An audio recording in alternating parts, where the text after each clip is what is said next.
Hello everyone, Jerome Jones here from the Crime Stopper studio in Montgomery, joined by Crime Stopper's Executive Director, Tony Garrett. Tony, we're here to talk about the gun buyback. Your annual gun buyback is coming up. Tell us a little bit about this event and what this event does for public safety. Yeah, so far, it's exclusive for Montgomery. We're looking for to branch out into other communities in the future. But right now, we're only doing it in Montgomery. And what it does for the community, it actually brings more awareness to actual guns being out there on the street. We know that we're not going to get the ones that are actually involved in crime to give up their guns. But what about the uh, older generation that has a gun in the house that may have a loved one may have left it on a death, or it may have been given to a female when she was going to college and she never learned how to use it. We don't get those type of guns. Those are great for us to get off the streets, because if you're not using a gun for your protection and it's just sitting there, that's a high probability that someone's going to break into your home, break into your car, steal it, and use it in a crime. Well, that's an excellent segue, Tony. We know from law enforcement that a lot of guns that are used in the commission of a crime are stolen guns. So in the past, just tell me a little bit about what kind of people, you kind of touched on it just a minute ago, but what kind of people do you usually see at this gun buyback event that are saying, hey, I have this weapon that I'm not using, I just want to get it out of my house? What kind of citizens usually participate in the gun buyback?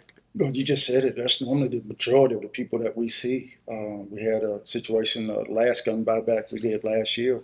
We had a mother that lost her son during a suicide, and they gave the gun back to her, and she had no use for that gun. Gun still had blood on it from the suicide. So we hear heartstringing stories like that, or the widow that lost her husband, and her husband just had about 15 guns that just were just sitting there. She was afraid that someone was going to break into the house and steal those guns. She didn't want them out to the public, so she didn't want to go to a pawn shop. She didn't want to sell it to a relative or someone, not knowing what they would do to those guns. Every time that we get a gun in, it's destroyed. We pretty much have a company that comes in and they take apart all the guns, and sometimes, not in this case, the next one, but majority of the time we have the people there that are actually destroying guns from previous gun buybacks on site. Now, one of the big questions that I've been getting, Tony, since we've been promoting this gun buyback is people calling me and saying, well, you know, will I remain anonymous? What happens if, the gun was used in the commission of a crime, or I have this gun, I don't know where it came from, I just want to get it away from my home or out of my car.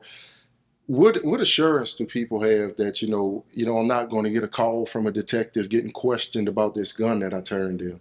No, when you come to our gun buyback, all you have to do is have the gun in your rear seat or your trunk and tell us what a gun is. We don't ask you for your ID. We don't ask you for your name. We go to the trunk, we retrieve the gun, make sure it's unloaded, and then we give you cash for that gun. Tell us a little bit about the cash that I know we have some different tiers for different types of firearms. Can you tell us some about that? Well, $50 for any type of shotgun or rifle, and then $100 for any handgun, and I think it's $200 for any assault rifle. Okay. Now, as far as location, time, we'll get to that now. And also, when people come to this gun buyback, what instructions do you have for them? How does it go as far as them getting that gun to you and it getting destroyed? Is it just like a drive-through event, or how does that work? It's a drive-through event where you show up. We give you the location.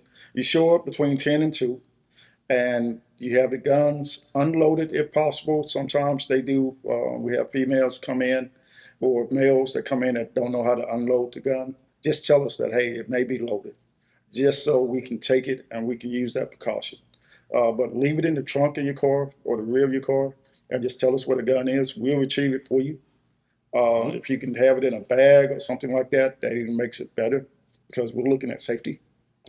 So when we get the gun, we're going to go ahead and examine it, and then we're going to give you cash for that gun. And that's it. Now, in the past, these have been pretty successful. Have you had any inquiry from another jurisdiction or other cities or towns that would like to do something like the gun buyback? All the time, because Alabama is unique. It has a actual law that states that no government entity can actually do a gun buyback. That's where we come in. We're able to put on a gun buyback, but we ask for city involvement. And what that means is that we had a support from the city for us having outside resources where we can do it safely. Also, we sometimes have other service providers there where if a person needs counseling or if a person just needs instructions on maybe a young sibling or adult that's in their household that needs some type of assistance that may be going the wrong way. Sometimes we have ministers there from the churches that come in and they'll talk to the parents, they'll talk to the people that are there in attendance, and we'll try to get them some type of resource. Reason that we're doing a gun buyback is to get people just to talking about guns in general. For us, if you have a gun, how do you use that gun? How do you maintain that gun? Where do you shoot? Because if you're proficient in a gun, then yes, you can carry a gun and you're more likely to use it if you're involved in a crime. If you just have a gun on your side and you never practiced with that gun, you never change out the bullets because the bullets get old. If you never maintain that gun, put oil on it, and fire it every once in a while, it's a good chance that your gun will be taken from you during an act of crime. Because a criminal, they practice what they do. If you just carry a gun and you're just having it because it looks good and you think it's a toy, more than likely you're going to get that gun taken away from you in a fight or in some type of fight situation where a crime is involved. Because guns do that's another aspect of gun ownership that a lot of people neglect or don't know about. A gun does require a certain level of maintenance and cleanings to keep it working effectively, correct? Yes, if I carry a gun on me, I'm going to make sure that I have the right bullets in it, that the bullets are fairly new, that I test fire the gun every once in a while to make sure that I'm proficient in shooting it.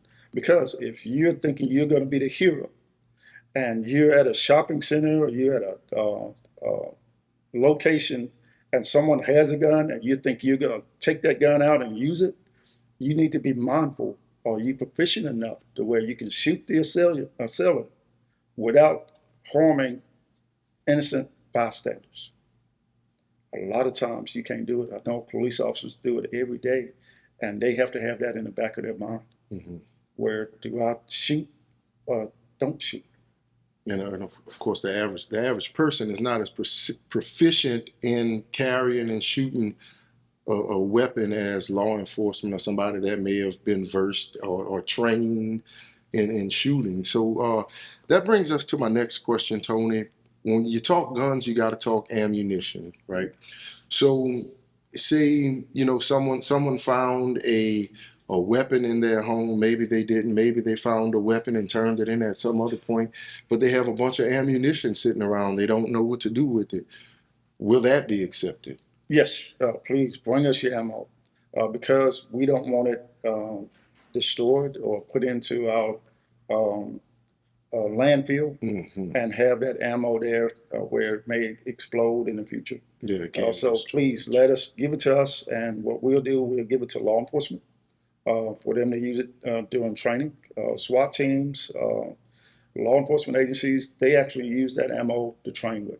Okay. So you'd be doing a good service if you have ammo that's just sitting around and not being used. Yes, sir. And there's no payment for that ammo, though, right? We just firearms you'll get paid for. Yes. Is there anything else that we didn't cover about this gun buyback, Mr. Garrett? Again, the reason that we have a gun buyback is to have that service or that resource for people that needs to get rid of a gun that's not being used. Also, is to get the conversation started in your home. If you're not talking to your kids about guns, someone is talking to them about guns. Or they're seeing it on television. They're seeing it in movies. They're seeing it in cartoons. So have the conversation with your child or with your young adult about guns. If you're able to train your kids, that's great. The right way to use things is perfect because then you have a better understanding if you actually need a gun. We want the conversation to be had. There is no right or wrong uh, way to talk about guns. It's just you just have to do it. Your mindset and what you teach at home probably play a difference in your child's life livelihood. If you're able to tell them, okay, if you're gonna be out doing something wrong, you might be the one to tell them, well, you don't need a gun, or you may be able to deter them from getting a gun in order doing things the wrong way. Now, for people that are legal gun carriers, right? Some local law enforcement agencies do offer firearms training courses. Is that correct? Yes, Montgomery City, Montgomery County Sheriff's Office, they offer gun firearms familiarization courses. If you need more information about that, we'll be there and we'll be able to provide that information then. Or you can contact your local law enforcement agency to see when the next gun familiarization course is being offered. All right. Thank you so much, Tony, for taking the time. I'm Jerome Jones for Crime Stoppers from the Crime Stopper Studio. He's Executive Director Tony Garrett. Like us on Facebook and follow us on X, and also watch our Facebook. Stay up to date with the news because we'll have the dates and the times for that gun buyback coming up. Thank you.